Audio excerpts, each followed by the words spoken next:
Shelley with Best Buy Canada's blog. This week I'm hanging out in my kitchen and I've got my Instant Pot pressure cooker here. If you've never used an Instant Pot before, an Instant Pot is a pressure cooker. It's also a slow cooker, a rice cooker. It makes porridge and it steams your vegetables, and it does it all in one small appliance. The Instant Pot has a lid that you just turn off and on with a sealing ring. It works by building pressure up in the device. At the top of the lid, there's a sealing and venting dial. When you're going to cook something, you turn this to seal, and when you're going to vent, you turn it to vent, and the steam escapes. I've been using the Instant Pot for quite a few years now. This is my second one. I upgraded to get more functions. I make everything in this, from roast beef to boiled eggs. Because I've become pretty proficient at using the Instant Pot, I've got 10 tips and tricks that you can use if you're a new Instant Pot user, or maybe something that you didn't know about your Instant Pot. Tip number 1, you can use multiple buttons during one cooking session. That means you can go from a saute to pressure cook or slow cook, and you just tap the different buttons as you're using the Instant Pot. Tip number 2, it can take a little while for the pressure to build inside the appliance. So that means you need to give it a few extra minutes to reach pressure before the countdown to how long it's going to cook will begin.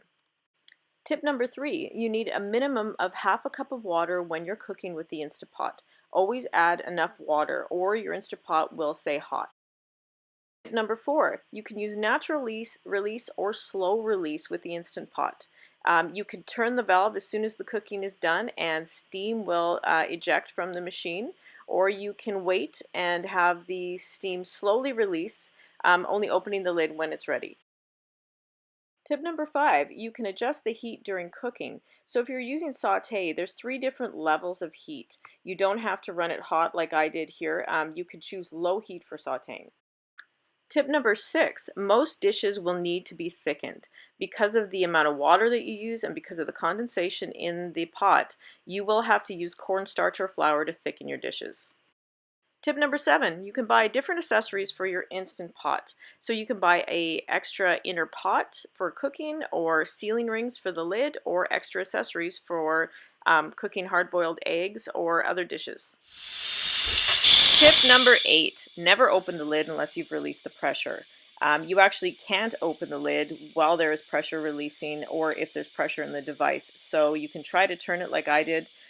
It won't open. So you just have to make sure that all of the pressure is released before you attempt to open the lid. Tip number 9, cleaning up the Instant Pot is easy. The inner pot is dishwasher safe, so all you have to do is rinse it out and pop it in your dishwasher. Tip number 10, you can even make cake in the Instant Pot. You can make a delicious cake just like this one right in the inner pot of your device. The Instant Pot is an all-in-one appliance, so this is the only appliance you'll ever really need in the kitchen. It replaces the slow cooker, a rice cooker, and pressure cooking retains nutrients in the food as well as making it more delicious. You can do everything from saute to cook hard-boiled eggs to making a complete dinner all in one pot. Check out my post on Best Buy for 10 tips for the Instant Pot, and take a look at all of the different Instant Pot models Best Buy has available. Thanks for watching.